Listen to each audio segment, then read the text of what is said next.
3, 2, 1. New York, NY. LaunchPod starts now. Welcome to the New York LaunchPod, a podcast on new startups, businesses, and openings in the New York City area. I'm Hal Coopersmith, and in this episode, we're focusing on a company that has a humanitarian mission. And stepping onto LaunchPod, we have Aline Sara, the co-founder of NaTakallam. Welcome to the podcast, Aline. Thank you. So what is NaTakallam, and am I pronouncing it correctly? So NaTakallam means we speak. That's what you say we speak in Arabic.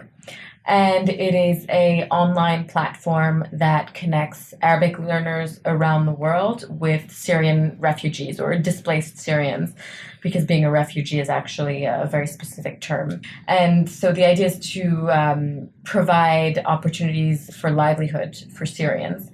Because what people tend to forget is that while many Syrians are fleeing the conflict and managing to be resettled in neighboring countries or even in Europe, the US, very minimal numbers, Canada, even Latin America, they're often barred from working in the local economy of the country, or they are struggling with the language barrier because they don't speak German, they don't speak French, they don't speak Portuguese.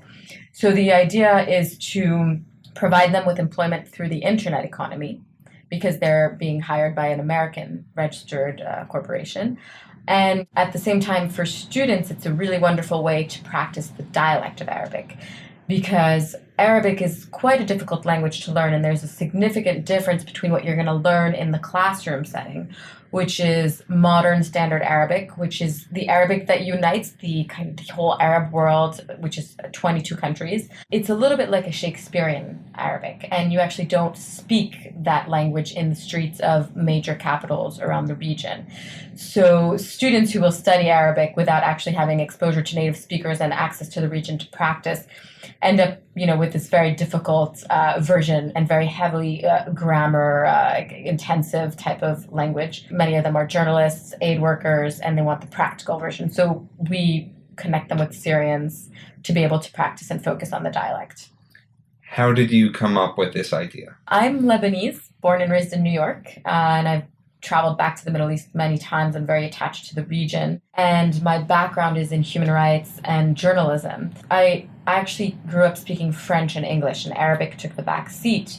And throughout my whole life, my parents had tried to help me work on my Arabic through private lessons or programs at the American University of Beirut or other important establishments that focus on Arabic. I didn't really master it, but I got to a point, especially after my years of working as a reporter in Beirut, where I got to a pretty good dialect level, and what I needed was to just have someone to converse with to maintain it. But I was actually in New York when I thought of the idea, and when I finished Columbia, where I did my master's in international affairs, I had some time while I was job hunting, and I wanted to practice my Arabic, but when I looked for resources, it was either very pricey semester-long classes at universities or very expensive one-on-one tutoring, New York City prices, $70, $80, and I just really couldn't afford that.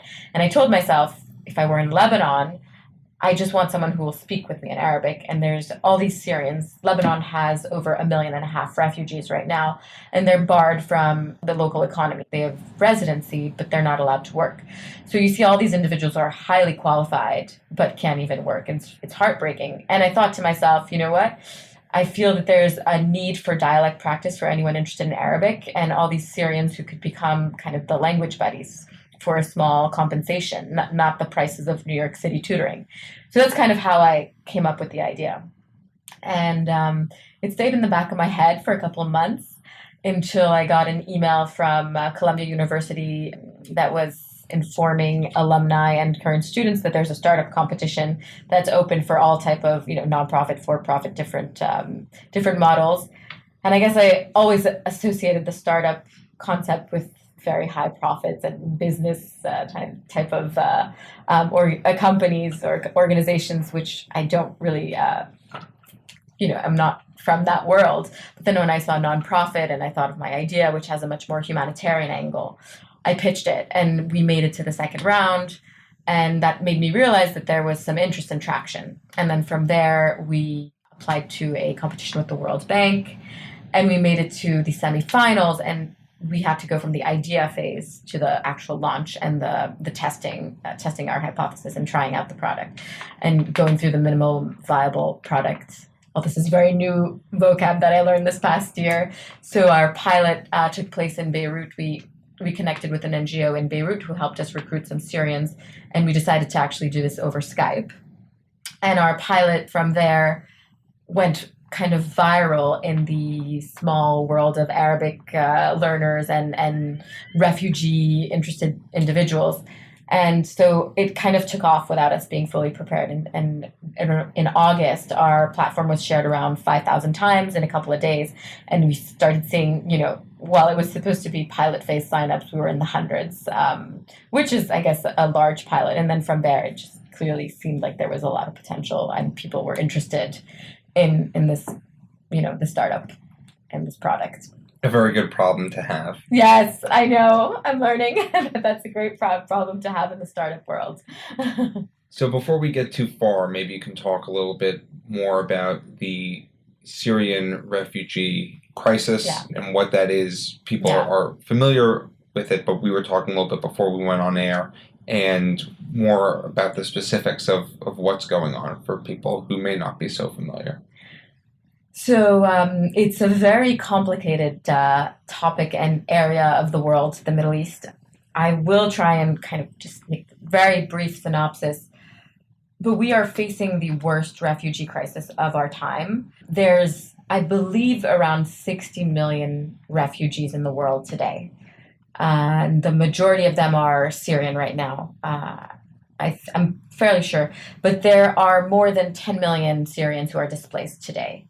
And so these individuals are fleeing a very tragic war that is very complex with multiple factions fighting each other with very little end in sight to the conflict. And this conflict is, it's creating more and more migration from these countries. And it's a severe crisis. And while the refugees, they can go to Lebanon and they can go to Jordan and they can go to Turkey, which are the neighboring, and Iraq even, but Iraq is also a country that has a number of conflicts and issues going on. So these individuals, they're fleeing for their lives, whether it's from ISIS or the Assad regime or other terror groups. And I won't delve into the politics, but the humanitarian crisis is extremely severe. There's no end in sight. And what we need is actually innovative solutions that are sustainable. And I think that the appeal of NaTakallam is that it's a sustainable concept. We're not just giving aid. Aid will run out. And when you're a refugee and you're given aid, great, you survive. But what do you do with yourself? And what we tend to forget when we think refugees is that they're poor, helpless individuals when, they're just like you and me. They were just at the wrong place at the wrong time. And, Syria had actually one of the highest literacy rates in the region before the war broke out. And so, for example, the Syrians we're working with are, lawyers, doctors, nurses, teachers, individuals who really had their life ahead of them, who were on their way to completing a degree, master's degree, bachelor's degree, and then this happens, and then they have to leave, and their family is sometimes left behind. So I just was thinking of myself when I graduated from Columbia, and I was depressed with the job hunt, but I had home, I had my family, my country wasn't falling apart in front of me, and I wasn't in a new country where no one was looking at me with very friendly eyes, because that is also, unfortunately, what we're seeing. But these people are not only, without a job, they're literally barred from working in the local economy where they are in certain places. And then, they've seen destruction, and their family is sometimes stuck back home, rather than just being a passive recipient to food, shelter, which I completely think is essential, and NGOs are doing amazing work, but there's a whole other value to giving these individuals work. And this type of work is actually, it's very rewarding for them because they're, teaching. They're the ones helping the student. So it's kind of flipped in that sense. And I didn't realize that some of these individuals are barred from participating in the local economy. Mm-hmm. Why is that? So this is mostly in the neighboring countries. So Lebanon and Jordan and Turkey are receiving millions of Syrians. And these countries are Turkey's a little bit different, but especially Lebanon and Jordan, these are countries that are struggling on a number of other levels, economically, on the unemployment rates. There's a fear that the Syrians are going to come and take the labor of the people. So this is why there's work restrictions. And so it's very hard for them to be able to get a work permit. And, it is understandable also on behalf of those countries. So the whole region is really going through a crisis. For Germany, France, Brazil, there are different rules. It depends on the individual. But Germany wants to make sure that the Syrians who are arriving are learning German. They have to go to German school. They have to be limited in the amount of hours they're putting into work. So there, it's slightly different. But in places like Lebanon, it's extremely hard for the Syrians to get a work permit. And so you're able to pay these refugees via the internet? Yeah, we are able to. So depending on the country, it is either through the internet and payment mechanisms through the web or through our NGO partners on the field. Yeah. So you had this idea, and then everyone's giving you attention, the World Bank and so forth. How did you get off the ground? Well, we just kind of jumped into it. I think that when you're in the startup field, you got to take risks. You just got to go for it. And I think I have I'm very compatible in that sense with the startup world because I tend to be more spontaneous and not think like a lawyer of all the, the risks and everything. So we also used our network, the founders. I had lived in Lebanon. I still go back a lot. We had a lot of friends who gave us some advice. So we had some ideas, and also the fact that I'm based in the city and my connections from the US and from Colombia and different organisms kind of helped us. But I do think that there is a very heightened sensitivity to the refugee crisis, at least in the humanitarian and in the international affairs world. People are very concerned with this crisis, and that helped us because that is what we are working on. And so individuals saw this as a win-win situation. It is literally a win-win situation, both for the student, who is getting a very affordable, one-on-one tailored access to practice the dialect, and the Syrians who are,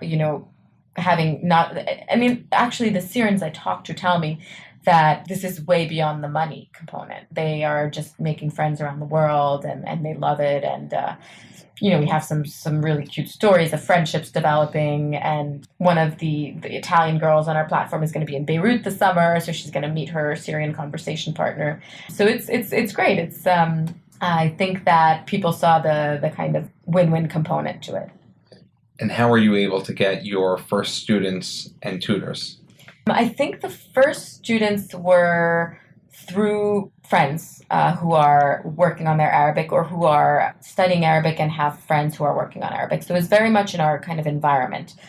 I thought of NaTakallam for myself, really. So I was just, if I had the time, I would be doing sessions on NaTakallam. In fact, a lot of the Syrian conversation partners keep telling me, so when are you signing up for classes? We want to give you classes for free. So I just, so I'm naturally in the environment of individuals who would be interested in this because I conceived of it based on my own experience. And I know that many people share this desire to find a flexible, affordable way to practice Arabic without necessarily traveling to the region.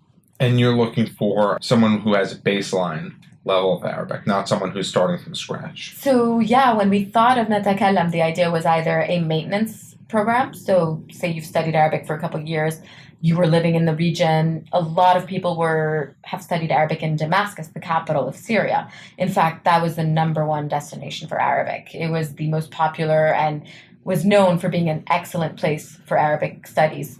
But it's obviously, you can't go to Syria right now. I mean, unless you're a reporter or an aide. I mean, it's not recommended to go to Syria today for your Arabic practice.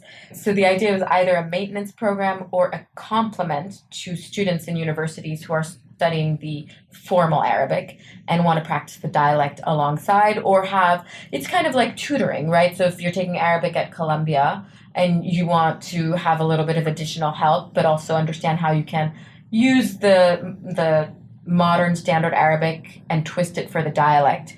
That's the idea of NaTakallam, to be a complement. But that being said, I'm amazed because we have beginners who are signing on, and the Syrians that we're working with are creating material and teaching from scratch through Skype to students. And so beginners are, we're not originally teaching Arabic. We're more a conversation platform, right? Focused on the conversation, but it's become a teaching platform, clearly. I've seen some beginners, and we're in the process of getting a curriculum as well, which would be suitable for someone who wants to start from scratch. And how are you finding capable conversationalists? With our NGO partners and our contacts, we've let people know we're looking for Syrians who have a fairly good level of English, who can converse on or French. Actually, we have a few who are Francophone. And because the core team at NaTakallam is also Francophone, it works out fine. So when we have French students signing up, we will switch to the French, for example. But it's, there is an interview process. We're not treating these individuals as some bizarre specimen. They're individuals like anyone else who go through us. We look at their CV. They have to fill a basic questionnaire to make sure they satisfy the basic criteria of internet access, the basic information. And there's a interview process, and then we consult within the team. And then there's a small training and vetting process as well. And how many tutors do you have signed up right now? I would say we've had over 25 Syrian conversation partners, and we're around that number right now. And some of them, start and then find other opportunities. So once someone is paired up, a student and a conversation partner, what are the actual mechanics of the program? How does it work, start to finish? So when you sign up to NaTakallam, you provide us first with your background, Arabic level, spoken and modern standard Arabic. If you have any particular interest, if you want to focus on medical vocab or politics and media, a lot of journalists sign on and are interested in talking a little bit about the situation or the history of Syria. So we look at all these different criterias, and then you get an email welcoming you, giving you the guidelines. There's an explanation of the purpose of the program, the situation in which some of the Syrians are working. Lebanon is particularly difficult because of a lot of electricity cuts. Sometimes the internet access is difficult. So there's a policy on cancellation on both ends, 24-hour cancellation policy and all these different things.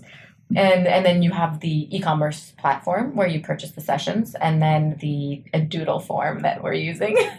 We're using our platform from our pilot phase and are actively looking for a full-on web platform today to manage the hundreds of signups as opposed to the 10 signups we had during the pilot. We look at your schedule, and we have to match it with the schedule of the Syrian conversation partner, as well as all the Arabic level and interests. So we actually do an active matchmaking process, which takes time, but ensures much more better compatibility between the individuals. And do you schedule the conversations, or is it... Right. So once you purchase your sessions and we find the conversation partner that works for your schedule and your interests, there's an email introduction. And we also have each Syrian conversation partner has a calendar set up where you book a time. We use a software called Calendly. To know if you've heard of it, but you can book sessions with someone and have your schedule available to see when they're free, when they're not free. What's your target demographic for students? We're all dual citizens, the core team, and we are all into international affairs. We really want this to be a global platform. And so there's no people are signing up from everywhere, literally, and we have Syrians working from many different countries. So there's, it's open to everyone. There are definitely some students who are going to be more interested in this than others. I think the U.S. students have less easy access to the Middle East, for example, than those in Europe. I think that Arabic classes are more expensive in places like the US than in other countries. So it is particularly attractive to them because it's quite affordable compared to other options, I think. So we want to work also on establishing partnerships with the universities across the US, in which, since we're a complement to the classroom, the idea is to see if universities would subsidize students to use NaTakallam in addition to the traditional classroom. And so we've entered into trials with students at Swarthmore and GW. That seemed kind of like a natural fit for me. I was thinking as you were talking about that it's people who are already learning the language who can supplement maybe high school students or college students. And so have you seen that growth or that area? Yeah, no, so that's what we're actively working on. And we were usually it was actually the universities or the professors that reached out to us with their interests. So that's definitely an area where we're hoping to really grow, especially that many of these students who are taking Arabic are interested in the region, interested in humanitarian affairs, the refugee crisis. And you really, I learn every day. Every day I realize the challenges they face, freedom of movement or lack thereof, or, what it's like to know that half of your family is still in a country that is being bombed every day. Very humbling to realize the challenges they're dealing with. And I think that students are really appreciative of that and realizing what it means to be a refugee or a displaced individual. Yeah. And out of curiosity, so the logistics are, it's a Skype conversation, right? Mostly Skype, yep. And so it's free to both parties to have a conversation. Right. They via don't. Skype. Yeah. Skype is not charging us. Yeah.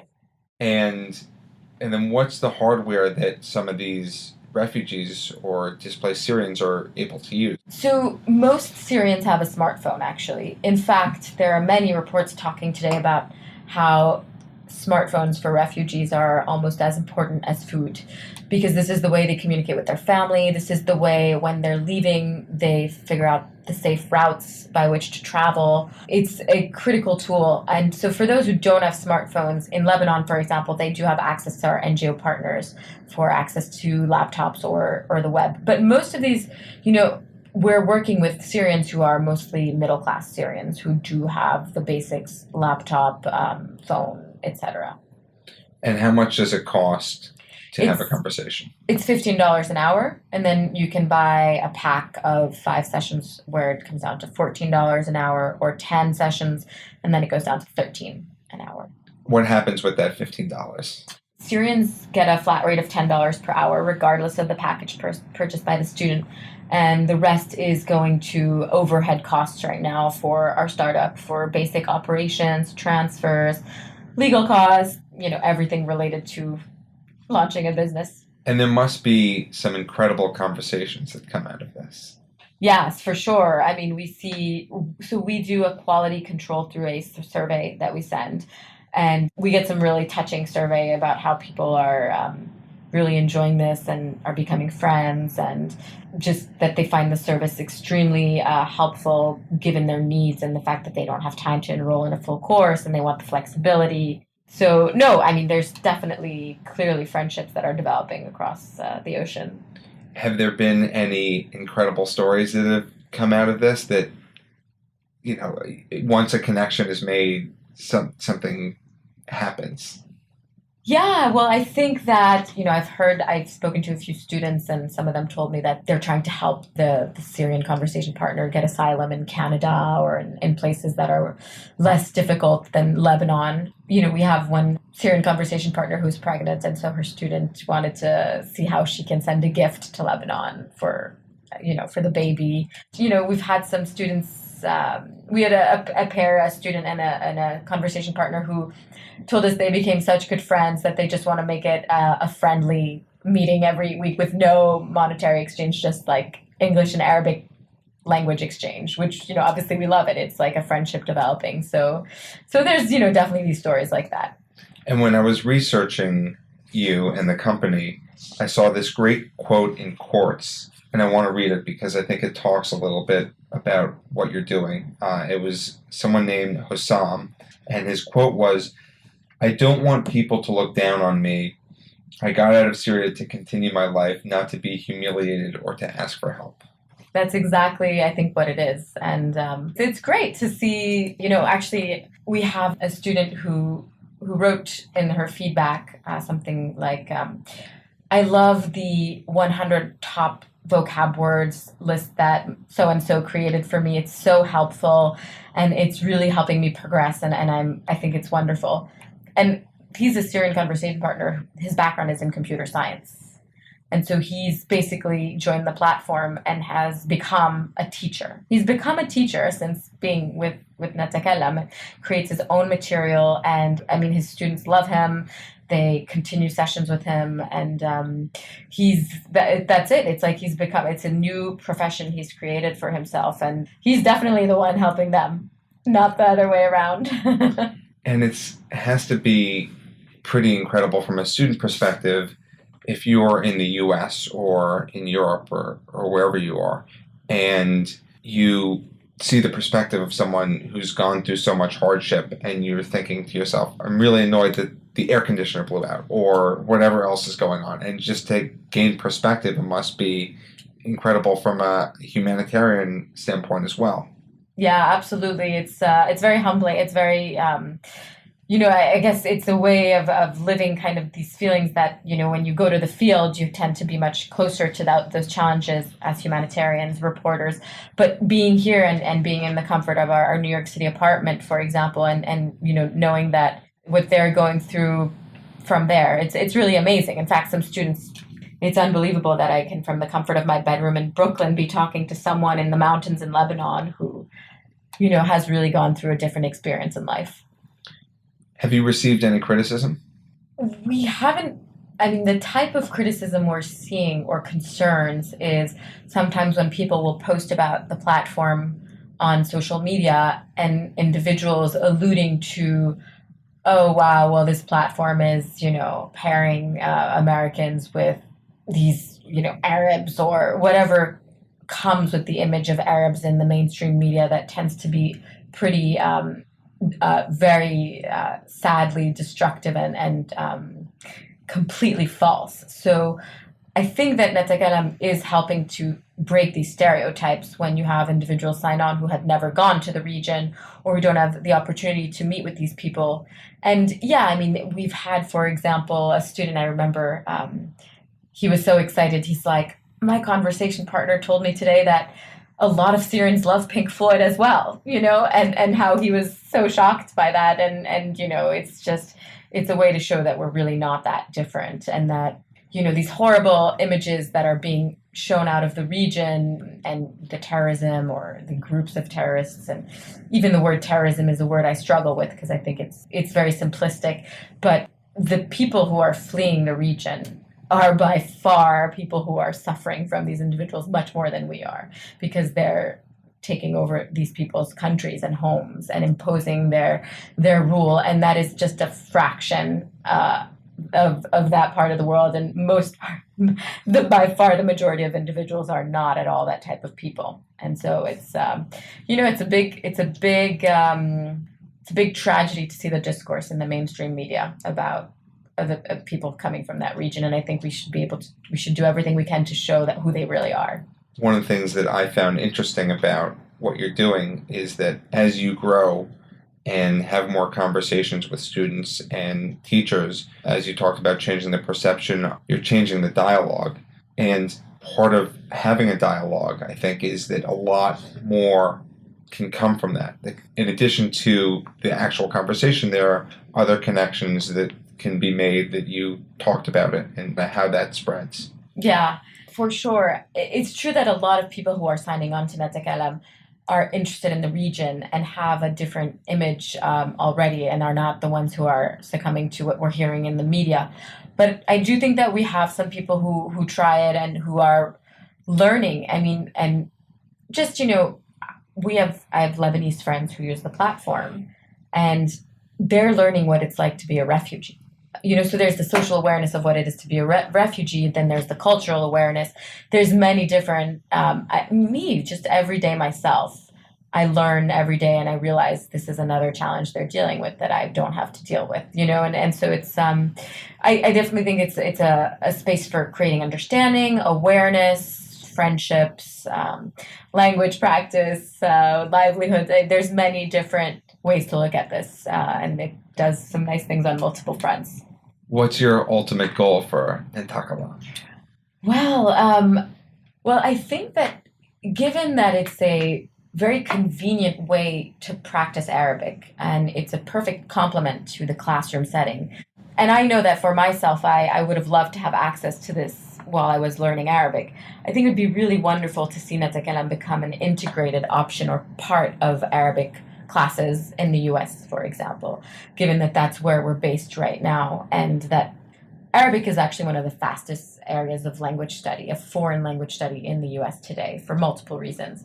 So that would be really wonderful, because it's really a win-win situation, and it will directly impact more Syrians. The more people are taking Arabic through NaTakallam, the greater the impact. There's a direct correlation. And I don't think we realize also for them, even if they have 2 or 3 students per week, I think that makes the difference between feeling that you're a passive recipient to aid or have nothing to look forward to throughout your time while you're waiting to get a new job or waiting to get asylum.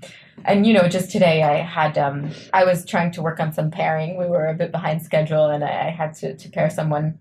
And I wrote to one of the conversation partners that I hadn't talked to in a couple of weeks besides via email. And I WhatsApp with them often. And I wrote to him, do you have time for another student?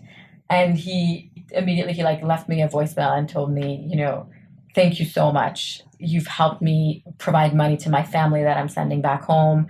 I'm able to do some studies on the side, and I'm looking for a new job to be able to really move forward in my career. And this has helped me so much because they feel a sense of dignity restored, I think, when they're looked at for help with their Arabic and not just, the fact that they're the one teaching and helping the students. I think it's really precious rather than just, ending up kind of trying to work as, in a restaurant, make a couple of dollars waiting tables, for example, whereas here they're really developing friendships, helping individuals learn about their language, their culture. And a lot of them are sending money back home because their family back home or in the Middle East, in Lebanon and places like that is really struggling. So.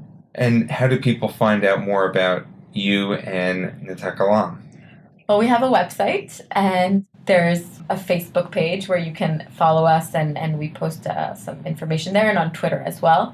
So it's NaTakallam2ls.com, NaTakallam for our website. And then our Facebook page is NaTakallam as well and at NaTakallam on Twitter. Well, Aline Sara, you are doing some wonderful things. Thank you for stepping onto the New York Launch Pod and sharing your time with us. Thank you for inviting me. And if you want to learn more about the New York Launch Pod, you can follow us on social media at NYLaunchPod or visit nylaunchpod.com. Thank you for listening to this episode of the New York Launch Pod. For more information, please visit nylaunchpod.com.